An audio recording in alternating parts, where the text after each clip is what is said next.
CD 102.5, the alternative station, Joe to the morning show. And time now for your weekly gaming report. That's brought to you by Comic Town. Comic Town hosting a special in-store screening of the cult classic Thanksgiving.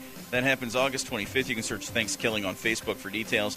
Chuck from Gaming Nexus in. How you doing, Chuck? Not too bad, Joe. How about yourself? I'm good. What do we have this week? Up this week, we have two really good games. Up first is Darksiders 2, which is coming out for the Xbox 360, PlayStation 3, and PC. Now, the first Darksiders game came out a couple years ago, and in that game you played War, one of the four horsemen of the apocalypse, and he somehow the apocalypse on Earth got accidentally triggered, and, things happen. And somebody hit the wrong button. Exactly, and he got fingered for it, and so you spent the first game kind of figuring out who triggered it and what went wrong. Now, in the second game, you play War's brother, Death, who's also a horseman of apocalypse, and he's trying to clear his brother's name and kind of basically revive humanity, because they've all been kind of killed in a giant plague of demons and the earth cracking, and worst kind of things.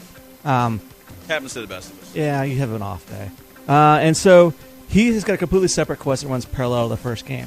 And what's really cool is the game kind of continues this really strong art style and things like that. I got about 5 hours in the game, and it's amazing. It's a third-person kind of over the top. It's kind of a mix of Zelda and God of War. So it's kind of those kind of elements, open world exploration.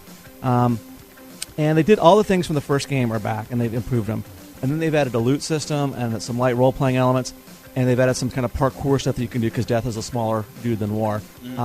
Fantastic game. Like I said earlier, I got 5 hours into it. It's an amazing game. Our reviewer and all the other reviewers have absolutely loved this game, calling this is probably one of the games of the year. Is the gameplay any different than from the first one? A bit. So they've added kind of some elements where you can kind of run off the walls, and they integrate that into the puzzle system. So it's not just kind of standard killing a bunch of monsters or throwing things here and there. You've actually got to look around your surroundings and move throughout the levels a little differently. Okay. That's Darksiders 2, Xbox 360, PlayStation 3, and PC for that one. And then Sleeping Dogs. Yes. Wasn't that like a John Travolta, William H. Macy movie? It might have been. My girlfriend saw this and that's a cute game about puppies, right? And I was like, no, honey, that's a really violent game about underground crime in Hong Kong. So she was a little disappointed in that. Gamers, though, should be interested because this is kind of a Grand Theft Auto open-world sandbox game. Kind of the twist is there's a really heavy focus on martial arts. So you're playing kind of the traditional cop who's embedded in the gang to kind of work his way up and take out the boss of one of these triad gangs in Hong Kong. Okay. And so you kind of, there's just fighting, there's car driving, there's all kinds of little missions and things like that.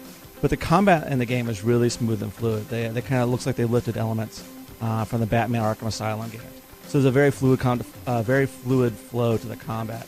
Then you can use things in the environment. So if you're like a construction site, you can hit people over the head with boards. You can use chains and other things that are there available. So it's a little gory, especially around like the saws, power saws, let's say. Not about puppies. Not about puppies at all.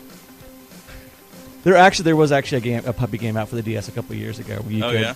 I think it was My Pets or something like that, where you could get puppies, and it was a 3DS game, so you could actually scratch behind their ears using the stylus and things like that. Oh. It was super cute. That's adorable. Yeah, not this game, though. This game would have puppies with martial arts. That's Sleeping Dogs, and that's for Xbox 360, PlayStation 3, and PC as well. Excellent. Thank you, Chuck. Thank you. All right. 8:53. The alternative station, CD 102.5.